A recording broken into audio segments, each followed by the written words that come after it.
Thank you, Aisling, and a very warm welcome to those of you joining our Thoughtful Thursday Irish in Britain today. We're really pleased today to be marking really what is the end of Volunteers Week, which was the week that has just gone, and the middle of Carers Week, which is the week that we're in now, with a very special webinar and discussion around inclusive volunteering. Those of you who know Irish in Britain will know that we're very keen to support volunteers from all backgrounds and in different ways. And we really heavily rely on volunteers within Irish in Britain as a charity itself, but also our member groups. And today is a discussion that we would like to have and a thinking space around the concept of inclusive volunteering. It's all very well often to reach into the community organisations for volunteers to come forward in for different volunteer roles, but sometimes there are further steps that we might be able to take to think about how to extend our reach and how to create bridges for people who perhaps might not have initially thought that they would be able to volunteer because of perhaps various barriers, sometimes invisible barriers in place, to step forward and to volunteer. And we're delighted today to have three experts on our panel joining from outside organisations. So I'd like to introduce you first of all to Michael Paul, who is Head of Advice and Information at Disability Rights UK, where he manages the advice services. And Michael has been working in the charity sector for a long time. He initially joined Disability Alliance and he was involved on the board that helped it to form a new charity as Disability Rights UK. And Michael is going to be looking on his perspectives around inclusive volunteering. And together with Michael, we have also Reena Rayhaman from Ashford Place. Reena coordinates the Dementia Support Project and the De-caf cafe, which is a dementia cafe at Ashford Place, and she will be able to tell us more about that and inclusive volunteering from that respect. And I'm also very pleased to welcome Britain Cuimhne, who has much expertise in the field of refugee inclusion and refugee care. She has a PhD in refugee care, and Margaret has been a volunteer over many years in the UK. So she has experience both as a volunteer for different organisations. She has in the past volunteered for Irish in Britain when we were creating our memory video project. And Margaret is also involved in work with international women and refugee women and is a director of Global Foundation. So first of all, I'd like to hand over to Michael and ask Michael, please could you introduce yourself a little bit about Disability Rights UK and tell us what inclusive volunteering may mean to you. Thank you. Okay, thanks Zibby, thanks for inviting me today. And as an Irishman in Britain myself, I'm very pleased to be invited, so it's nice to be here. So as Zibby said, Zibby, thanks for describing me as an expert. It's not often I get described as that, but I'm going to have it today, that's fine. So yes, I'm Head of Advice and Information at Disability Rights UK. We're a small organisation, but we do have a national reach through one or two of our products. There are 23 of us in total. That's the equivalent roughly of 17 full-time roles. But one thing we've been able to do successfully over the years is to work very well with volunteers, both in a London sense, which is where our office is, but also on a national sense. We've run a couple of programs where we've successfully delivered a project on a national basis solely through the use of volunteers strategically placed across the country, and that was really successful, and we're very passionate about volunteering and disability. It won't surprise you that we predominantly work with disabled volunteers. There is a disproportionate link between disabled people and being not accessing employment, and we see volunteering as a way in which disabled people can identify and show their skills, gain experience, and to progress in employment as and when they believe and when they need to. So we have a few sort of building blocks that we have in place the basis, the foundations on which we recruit volunteers. So I'm going to be reading here, but bear with me. I will try to make this as interesting as possible. The first thing, the most important thing for us is, well, what is the role? Why are we creating a voluntary role? What's in it for the individual? What's in it for us? It's extremely important that it's not just the creation of a role and we pat ourselves in the back, look, we've recruited a volunteer, whatever. It must relate to the aims of the organisation. It must relate to the aims of an individual and what they want. But at the very start of that, it must be as easy as possible for someone to not only apply for the vacancy, but actually see the vacancy. One of the problems that disabled people have in relation to the job market at all levels is not having access to the vacancies themselves, not being able to see them when other people can. So we predominantly use our website, we predominantly use our social media, our e-newsletters, and they go out in various different formats. And but what we also do is to ask our member organisations. We have around about 300 member organisations. We ask them to share them with their audiences. It's really important that we reach as many disabled people as possible when we're advertising a vacancy, because we know it's a problem at a national level that disabled people have disproportionate access to job vacancies. We make it as straightforward to apply as possible. We generally ask for a CV and cover letter, but if that's not possible, we will adjust to whatever that person can provide us to take that forward. We stopped using application forms quite a few years ago, simply due to access issues. A lot of people couldn't use them, and we don't use them, and we've been very successful in our recruitment without them. We use an informal interview process. But what we can do, and what we do regularly, is we will bring someone on a work trial basis. Very, very informal, helps the individual to get used to the organisation, helps them to show what they can do. And really, it means that we can make a very honest and informed decision on whether this is the right thing for someone to do. Or indeed, if there's a way in which we can flex to make that individual more comfortable and make it a more successful process and position for them. But what we are very keen to do then, of course, and you've probably all heard the term reasonable adjustments. Well, one of the issues that we and disabled people have faced over the years is that the adjustments follow the job start. We try as much as possible to get adjustments in place before someone starts.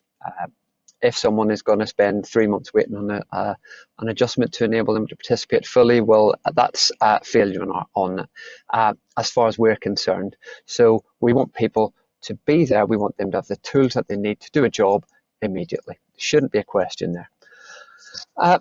But we want to really ensure that the individual is getting what they want from the role. Now, lots of what I'm saying is common sense. And in fact, lots of what we do is common sense. It's just we have to bring disability and disabled people into the discussion and almost into the viewpoint. That's what is missing a lot of places, and indeed with lots of minority groups, for want of a better phrase, is that they're not part of the immediate thinking, and that's what we want to do. But if we can help an individual to get as much as possible from that role related to where they want to go, well, that's what we're trying to do.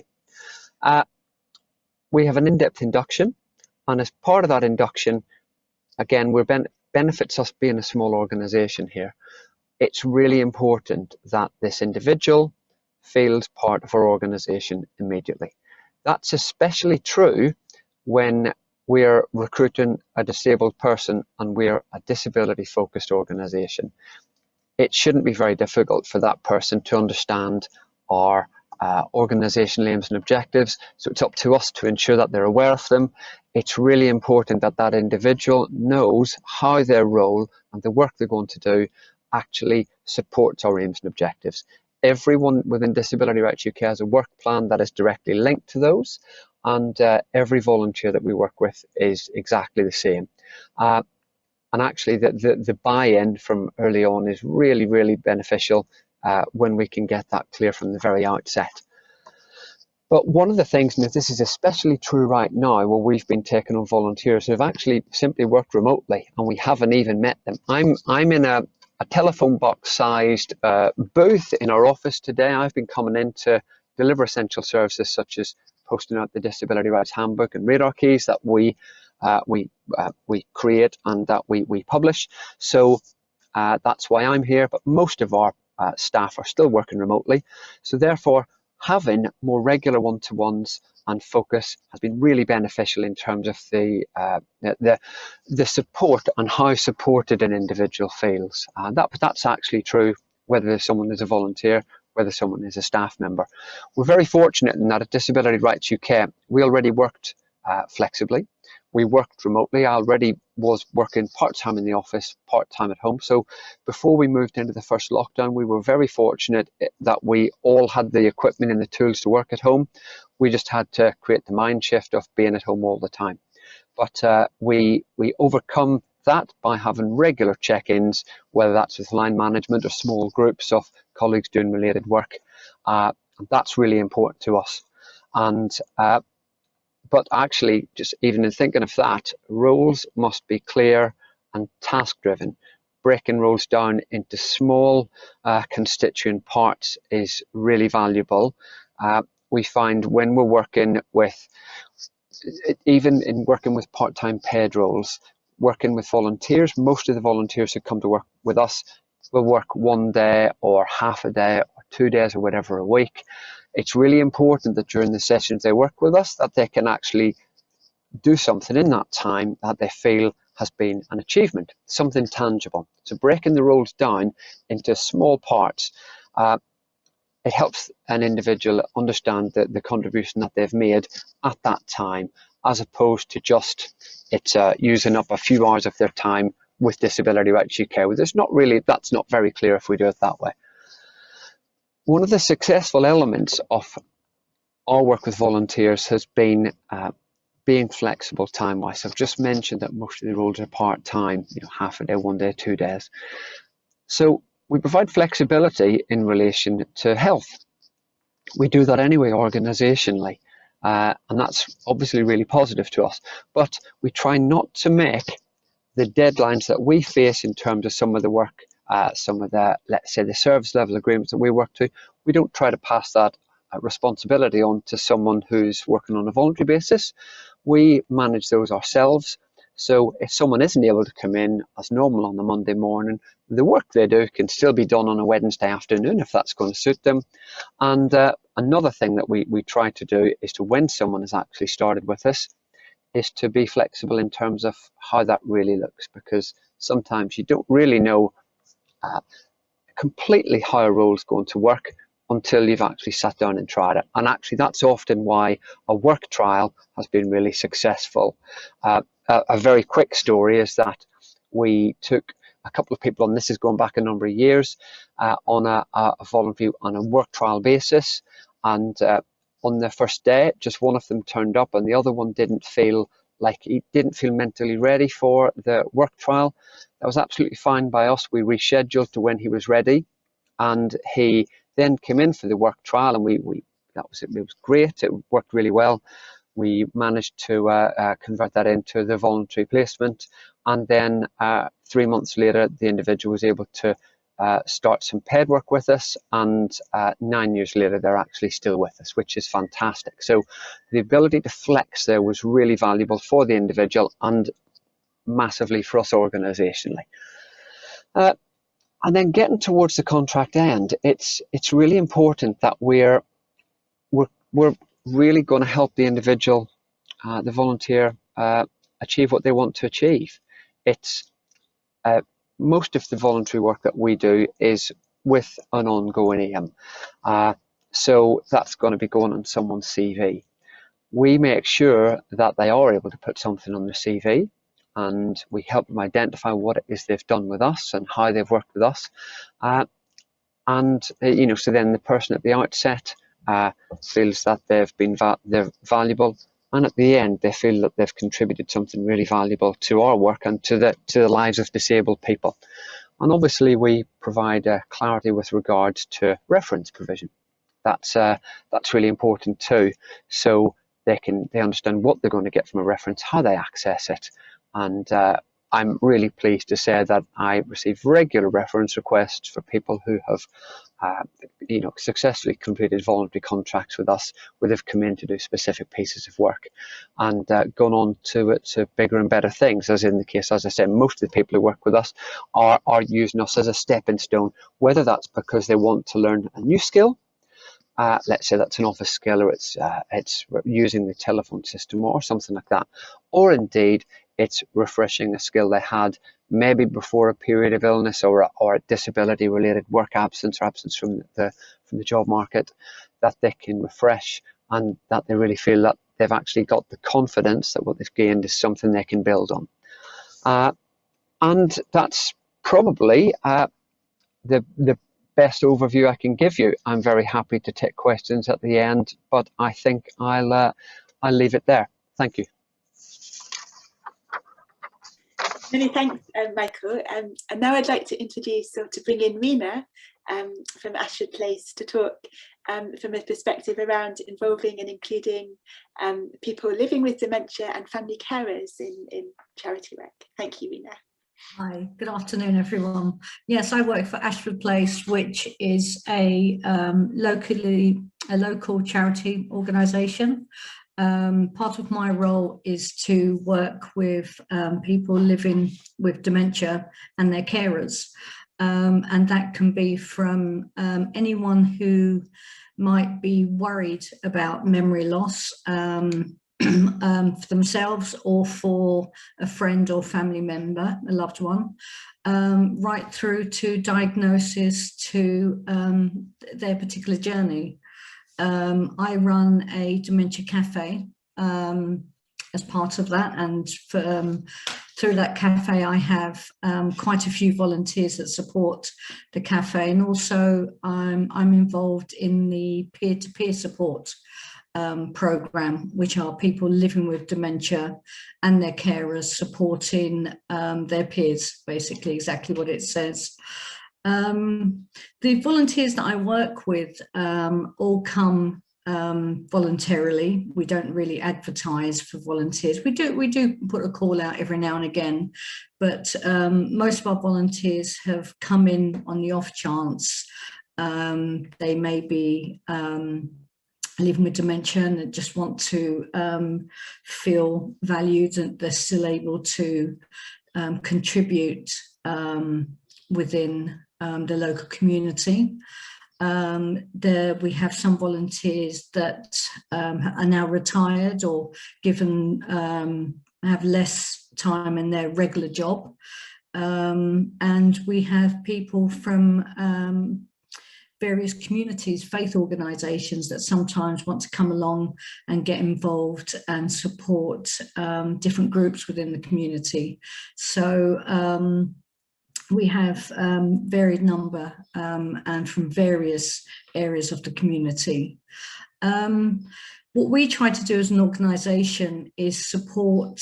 We look at it as a two-way contract or a two-way process. So we support the volunteer in what they would like to offer and what they would like to give and where they're coming from their perspective. A little bit like Michael said, is supporting their pathway. It could be back to work. It could be that they're bereaved, for example, and it's they need to get out of the house and avoid loneliness, or they have a particular skill that they would like to share with the community. So part of my role would be, how do I support that effectively?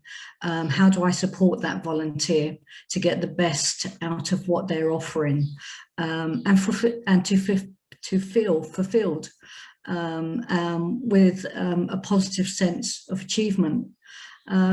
So that's what I would look at, and I would see whether it's making a cup of tea to wanting to interpret for someone whose language is not English, for example. Everything's just as valuable, and it's a two-way process. And it could be that somebody would like to get a reference from us. So it's something on their CV, a pathway back into work. So that there's so many opportunities at Ashford Place for many different roles. But something I would like to just reflect on is during the lockdown period, we found that our volunteers were just so valuable. We really couldn't have gone and delivered all the different aspects and that we did without them, whether it was delivering food packages as part of mutual aid, or checking in telephone calls, just to make sure that people were okay, which is so valuable. Supporting our newsletter, volunteers were writing articles, sending recipes, just really to help people feel engaged. We found that our volunteers were able to adapt with us to the online version of delivering our expertise, or just even our groups. So we had a knitting club, we have gardening happening. When lockdown slightly lifted, we did it half in person and half virtually, and it was through paid staff but also volunteers that made it all happen, and the feedback has just been immense. I also would like to say, as part of our support for volunteers, that we would offer any training that within reason, of course, that we can, to support volunteers feel in the right place or feel up to speed. So whether it is safeguarding, whether it is first aid, then it's something that we would have a conversation about in support of that volunteer, particularly if they're using us as a pathway back into paid employment. But also it's just them chats and just them conversations of life experience is invaluable. It's really made my work so much easier. Yeah, I really couldn't do it without the volunteers.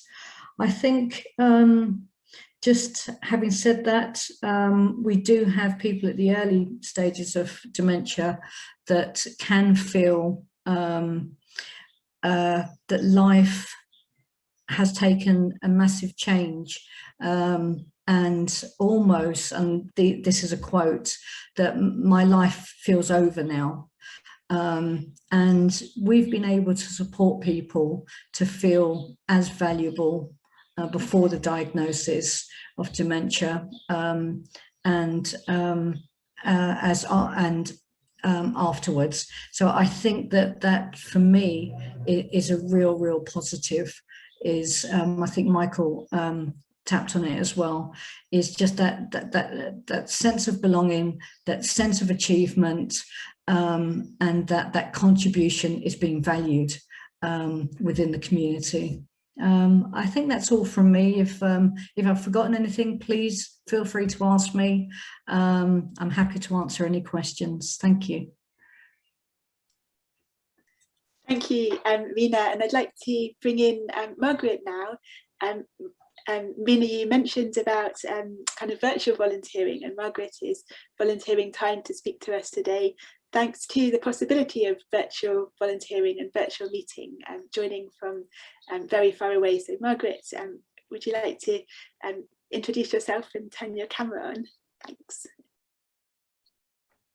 Hello everyone. Hi. Hi Margaret, welcome. And would you like to say something perhaps from the perspective of somebody who's done a lot of volunteering, about what volunteering might mean, what inclusive volunteering might mean, but also from the perspective of somebody who's organised a lot of events and activities. I know bringing together people from different age groups, different nationalities, different backgrounds, as well as people from refugee backgrounds as well. Okay, well, I want to say I'm very, very happy to be part of this group, and I look forward to more, you know, of this. I always said that volunteering is a big plus for so many people, including myself, because I know what I actually gained from volunteering. It opened so many doors, and it also brings out the skills that you never knew you had, to organize events, to plan things, to get people together, and to empower people, to empower others.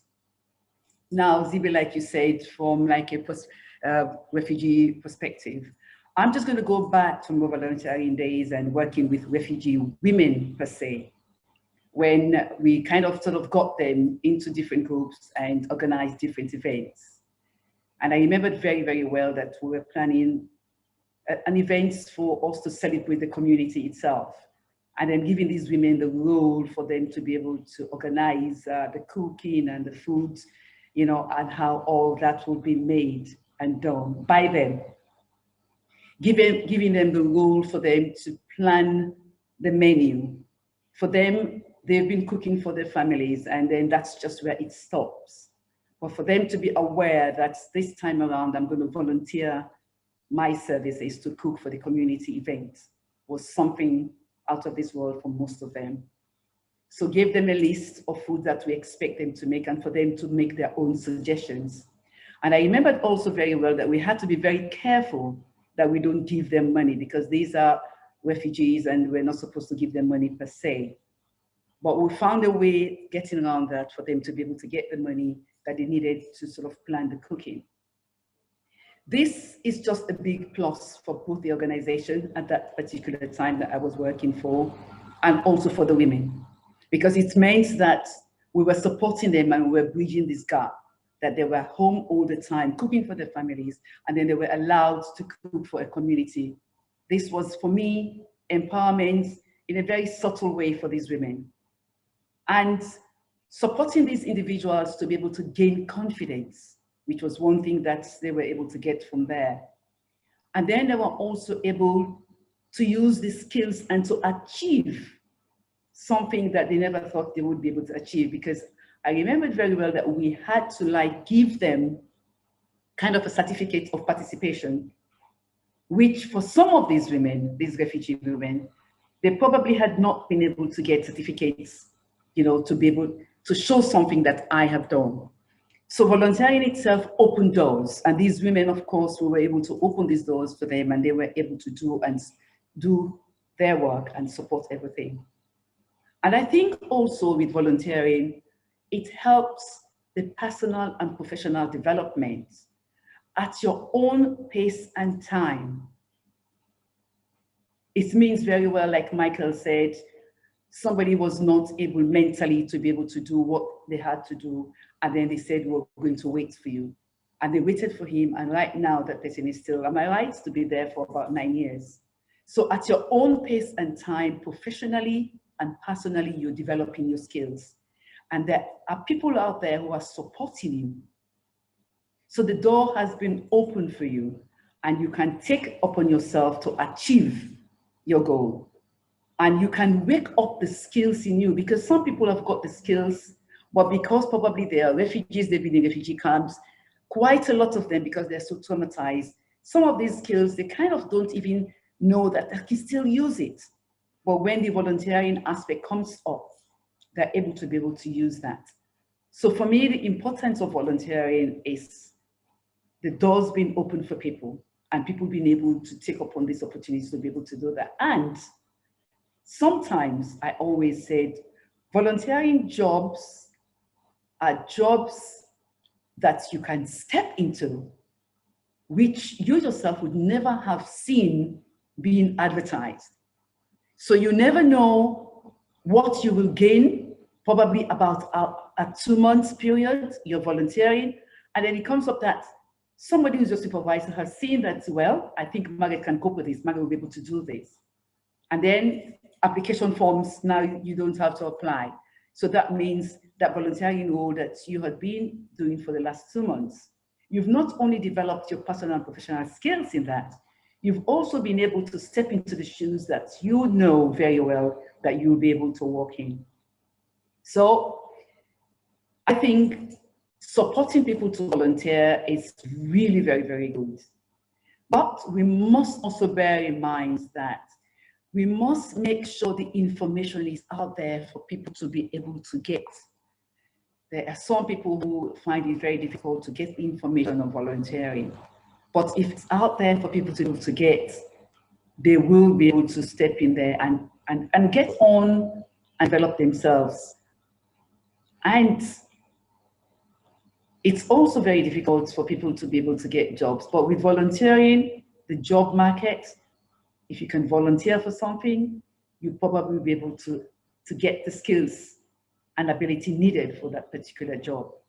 Now, I'm going to put on a different cap. I work in Ghana, you know, and I do empowerment and for women and girls. There is a young girl who's been helping me to do my work. So I've got my big plan, my big project to end period poverty in Africa. I started about 3 years ago, and she's been helping me. But she's one of those who is a bit shy to do work, she's a bit shy to talk. But what I've developed in her is the simple fact that this is your project. She goes out to the market and she buys all the items that we need for these girls. And she's taking on this job personally. We don't pay her any money because she's a volunteer. And what I say to her is, whatever money we have is meant for this project. So we will only give you money for transportation and telephone calls. When you get to the market, if you want to call me, then we'll provide money for you. Today, she's in charge of everything that we buy for those girls. And I go everywhere with her. And she's been doing the job so very well. So anytime there is any money for me to be able to employ her as a project, you know, develop or work, whatever, project manager, I will be able to employ her. But because through volunteering, she's been able to understand the project, and now she herself knows exactly what to do. We have empowered her. So I think I'm just going to stop there, and if there are any questions in the end, I'll be able to answer. Thank you, Margaret. So we have some questions coming in from different people, and I'm going to invite my colleague Aisling to share the first question from one of the participants. Thank you, Zibby, and thank you very much to all our panellists. So we have a question here. I'll read it out. In my working life, I managed volunteers at NHS Trust. After Savile, there was a lot more focus on having structure and DBS around volunteers. My main issue was explaining why one job would be unpaid, yet another paid. How does Michael and Reena deal with a volunteer who feels that they should be paid? I found this quite difficult.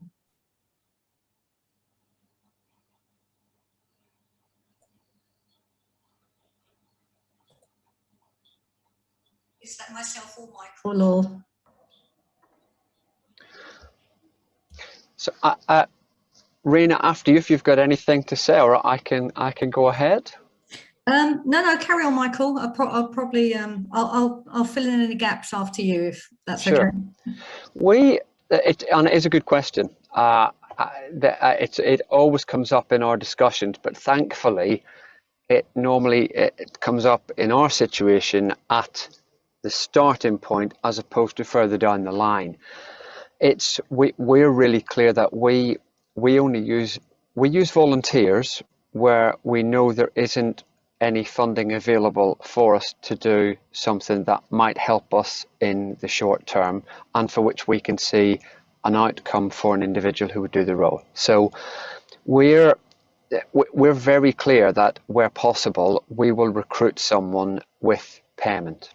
So it's not something we've really had that's come up in relation to when someone's already been in post and they've then had to they've compared what they're doing to what someone else is doing that's paid. But that's really how we do it. We're very clear at the outset that a role is going to be a voluntary role, and it's because there'll be an element of our work that doesn't attract funding, and it might be something that's developmental for us, and therefore we're bringing someone in and they're clear on that also. So there wouldn't be someone applying for a role on the basis that they might expect a payment or then question why there wouldn't be a payment. And indeed, I gave an example of a volunteer becoming a paid employee in my introduction. We have numerous examples of that within the organisation. If there's a role that comes up, we make sure our volunteers do know about the roles, and they do know about the paid roles. Another thing I mentioned, of course, at the very outset was spreading our net as widely as possible when we're advertising for volunteers, but we do that for every role for which we recruit. And those within our own networks, including volunteers, our ambassadors, our trustees, for example, as well, they're always the first to know about these things. We make sure that's the case.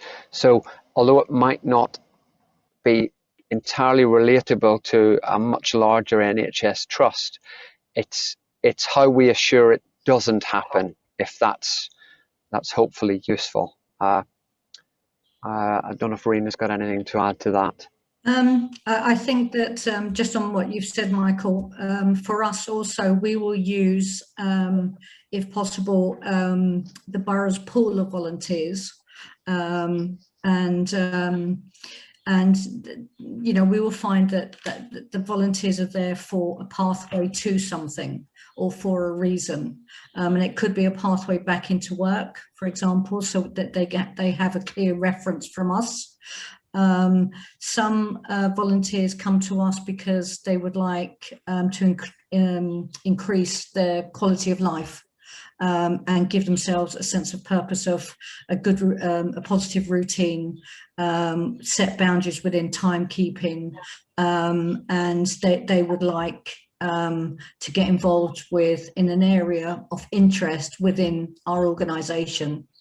I take on board the safeguarding aspect as well, and that's something that we're very clear about.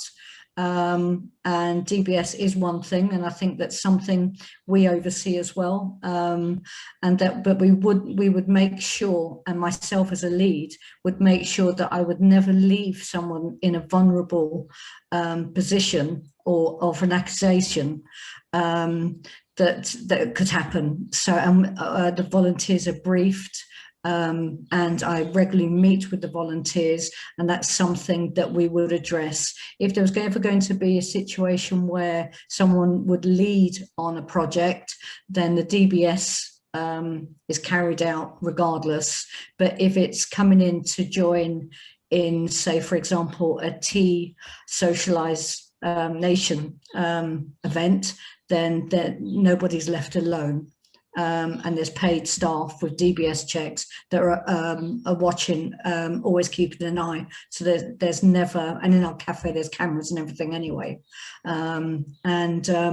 If anyone went to we watch things like, toileting and whatever it is, and there's protocol for that. So with whether it's DBS or how information is stored, everything is within protocol.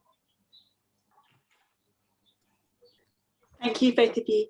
Another quick question around expenses and finance. So of course, when you're engaging volunteers, people can be reimbursed for their out-of-pocket expenses, but obviously you can't just give a set kind of fixed amount, otherwise you could be seen to be paying below the minimum wage if it's a regular amount that doesn't match exactly the amount of out-of-pocket expenses.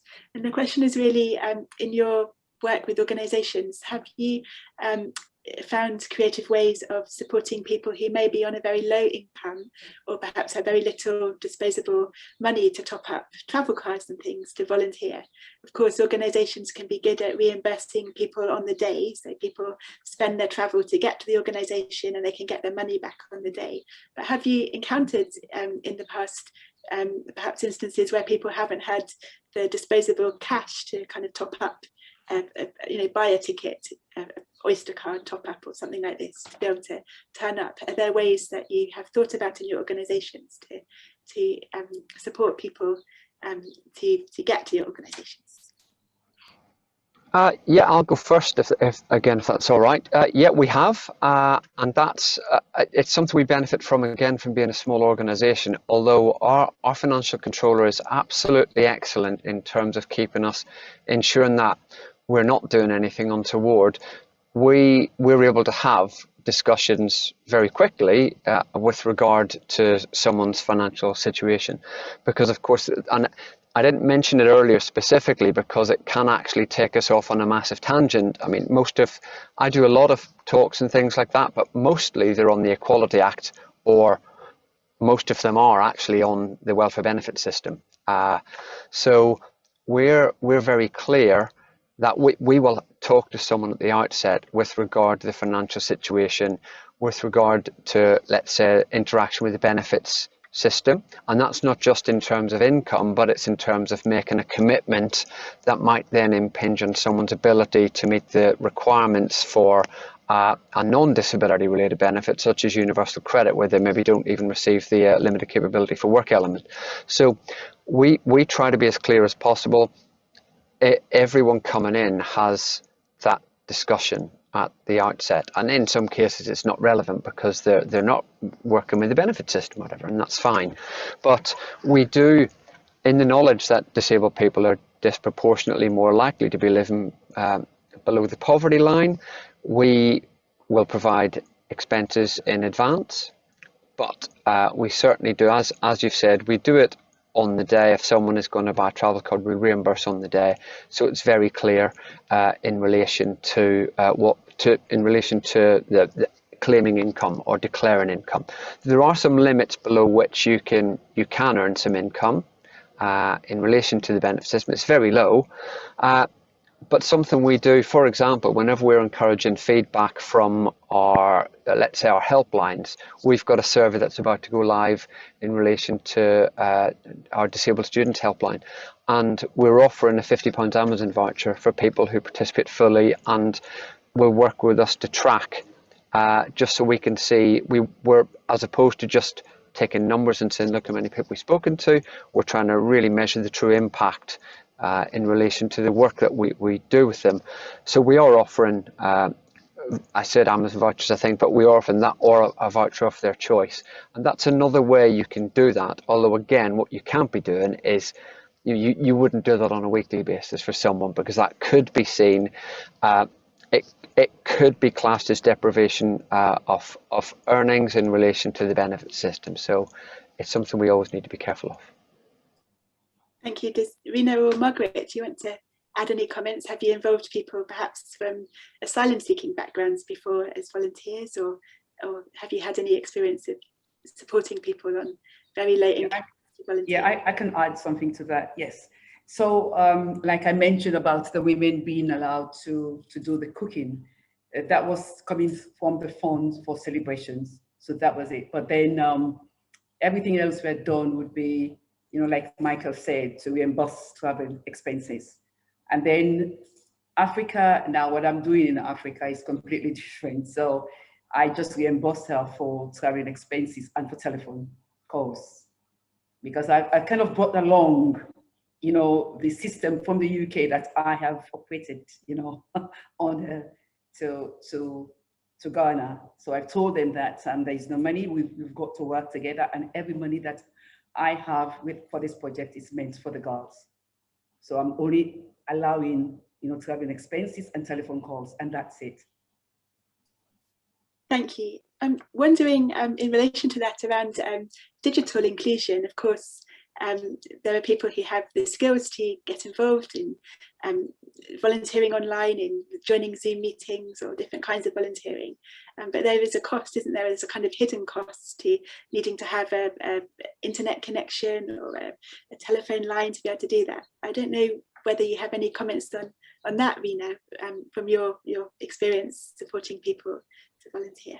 Yeah, it has been difficult in the past, but we have gone above and beyond to source some funding where possible for top-ups on mobile phones, to give out mobile phones where, you know, and I'm talking just the cheapest, which people would like. They don't like it to sing and dance anyway, because technology just gets a bit, you know, overwhelming.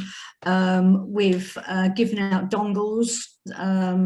We sourced from organisations some tablets, and we found that they just were not fit for purpose. Because they couldn't stand up. People were finding them, you know, particularly when you're finding someone that's technophobic, if you like. It needs to be simple. So we've gone a long way, and I think that it's information that's so valuable. And using one of my colleagues who's a techno wizard, and I think that what a lot of organisations found out, that they might be able to source the tablets or laptops or whatever it is, but then they didn't know what to do with it, and how to connect with vulnerable people or connect the volunteers. So to keep that triangle, if you like, alive. And it was difficult, but, you know, thankfully we managed to do it, and we managed to get our volunteers into a position where they could also support carers, people living with dementia, and vulnerable people. So we were very, very lucky in that. And it's just about keeping it simple and keeping the conversation in whatever way that our clients were able to do. And it was even doorsteps, cups of tea. We'll do it at a safe distance, or, you know, it's a telephone call and I will check in on you. And that's keeping people connected with, to community. And I believe that, you know, really saved a lot of people. Thank you, Reena. I'd like to bring Mary in now with a question. Mary, would you like to put your question and turn your camera on if you can?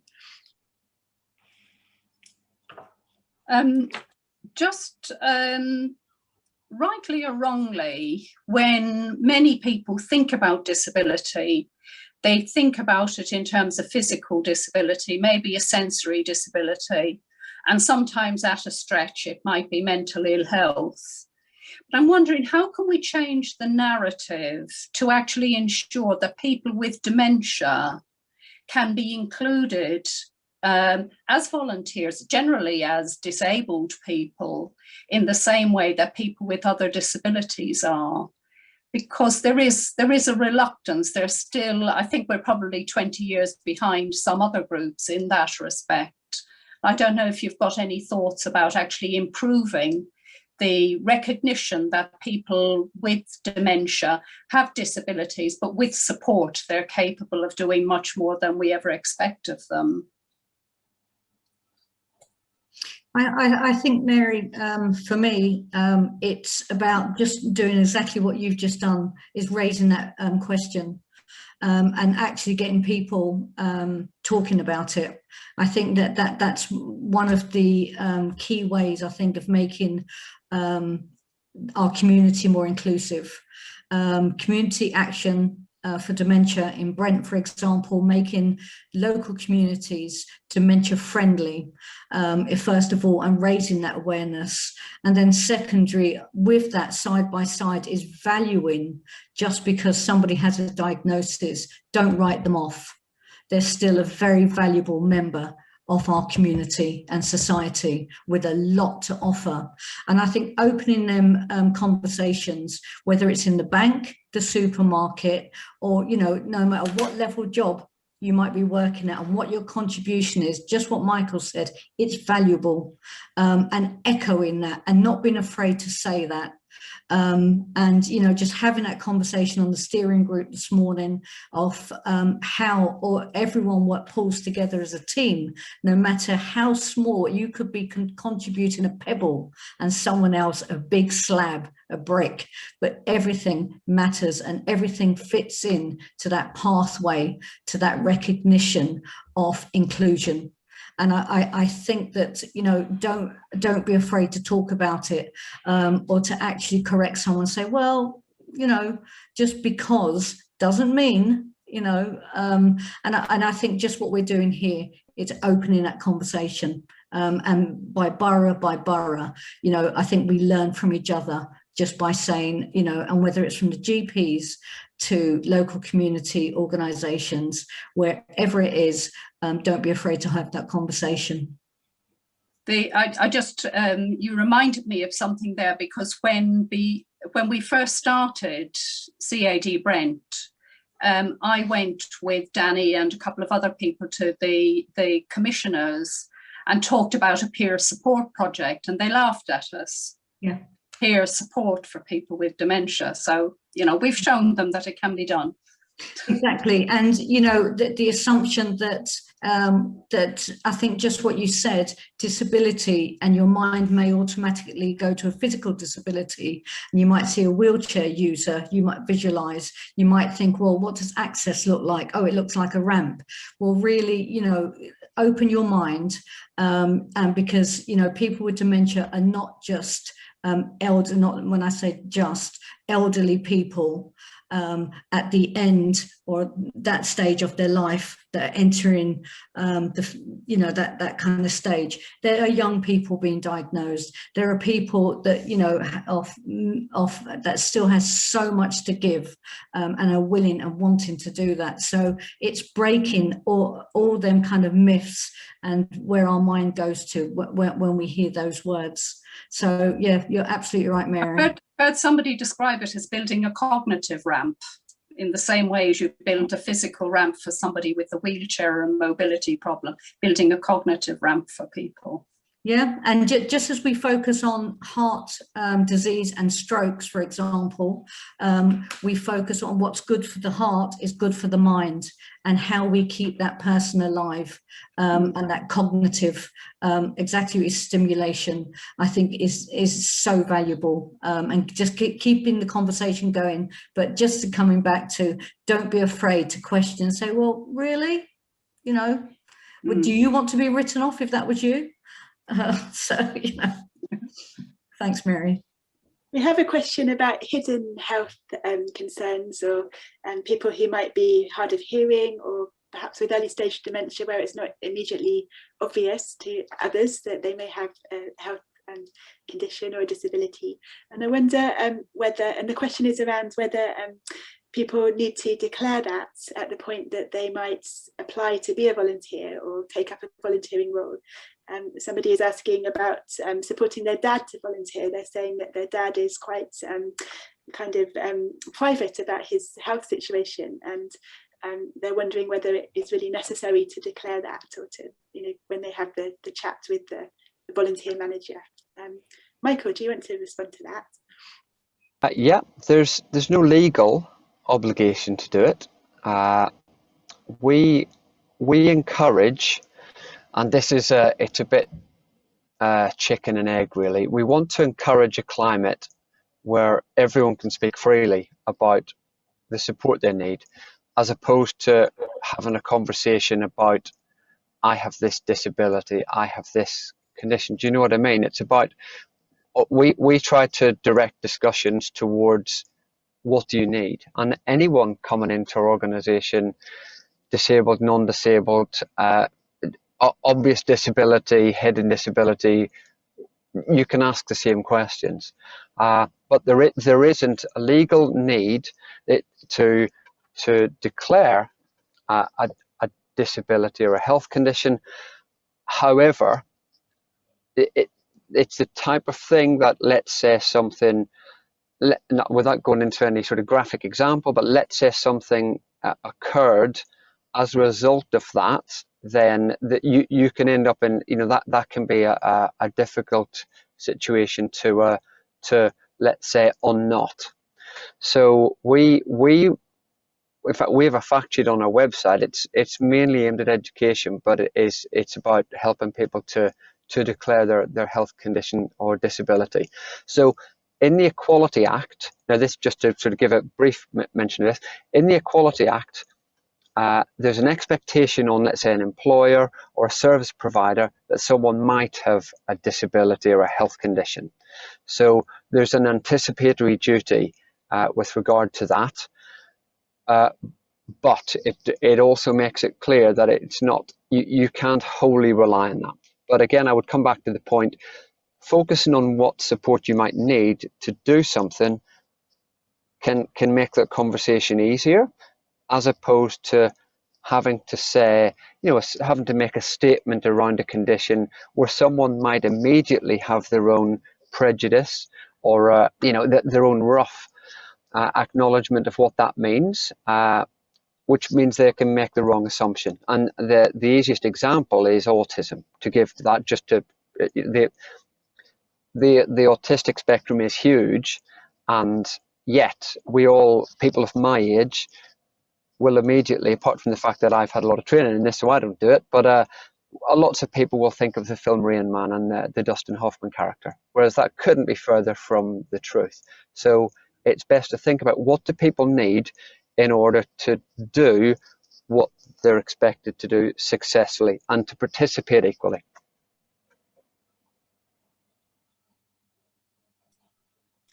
Thank you, Michael. We're nearly at the end of our time for this slot. It's been really useful and helpful to hear from your different perspectives around inclusive volunteering. And just really to finish up with a last question from a charity organisation that is interested to hear from you about your thoughts on how you ensure that there is a diversity of people volunteering at decision-making level. So very often people are coming forward to volunteer on the sort of practical, face-to-face volunteering or practical doing activities, but often charities are interested to think about how they can engage people at decision-making level, whether that's at board level as a trustee, and sometimes it can be sometimes harder to find people coming forward. Michael, you talked about the importance of advertising well, so that people know that they can come forward. Do you have any last thoughts about that? Have you been had any successes in your own organisations involving people who perhaps may otherwise experience barriers to volunteering at that level? So that's another good. All the questions there, I have to say, they've been really good, and I think the questions that have been really great for other people to hear. So thank you for all of these. It's a great way to work. A couple of things within the disability world, we use the word co-production a lot, and that can mean lots of things to lots of people. But it does mean that we don't do anything within the organisation without involving the very people it's meant to support at very early stages. So if someone has an idea, if I have an idea today, I won't go and get my colleagues on our leadership team to discuss it, and then we come up with the answer, and lo and behold, we've got a project. We go out to those that we represent, and we talk to disabled people about that idea at the very outset. So we do that very, very early on. So immediately, and we're lucky in that 2/3 of our staff are disabled people, so we can get a perspective internally as well. But we take it outwardly to our membership very, very quickly. But also at board level, boards are an excellent way to get involved in decision making. We're using an organisation to recruit the chair of our board at the minute, and that's a slightly different role, of course, but all of our board members are disabled people, so that's how I can talk about that element of diversity. We have actually just started a diversity project to ensure we're not just looking at disability, but we're looking at all elements in terms of reaching groups that we don't already reach, so to make us a truly diverse organisation. So they're probably the best examples of that, and we're lucky in that we work in an area that our audience is who we want to be involved. So it's that's essentially how we do it.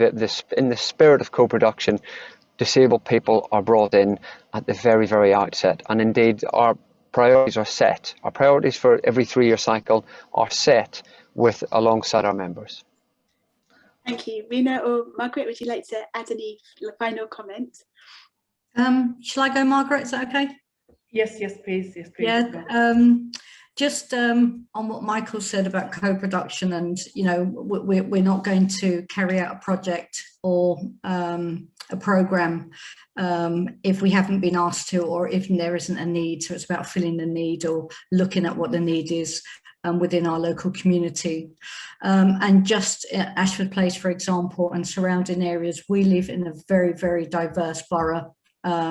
So we're lucky in that respect, of that we have a very diverse audience coming through, and we encourage as much as possible people living with dementia, carers, to really get involved. And we definitely, whether it's Dementia Voices, which is another platform which we have about listening to what the community of living dementia really are asking for, and what we can do to support that, and then in the wider community for the voices to be heard.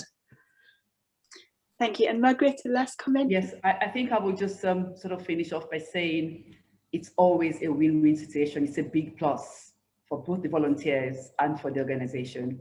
And I think we need to also just celebrate them in such a wonderful way, because that is exactly what sort of the gain from what they do, to be celebrated, because we are awakening the skills in them and they're able to do the job, that they are asked to do, with all the help and support from the organization. Yeah, that's about it. Thank you so much to everybody that's spoken today, and to everybody for your questions that have come in. We will be putting this recording online on the Irish in Britain website, so you'll have a chance to listen back or to share it with others as well in your own time.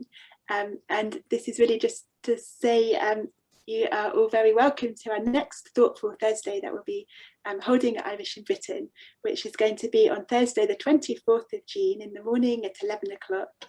And the topic for that Thursday will be protecting ourselves and the people that we care about and the people that we care for from fraud, scams and financial abuse. So you can get more details from our Irish in Britain website. Thank you so much.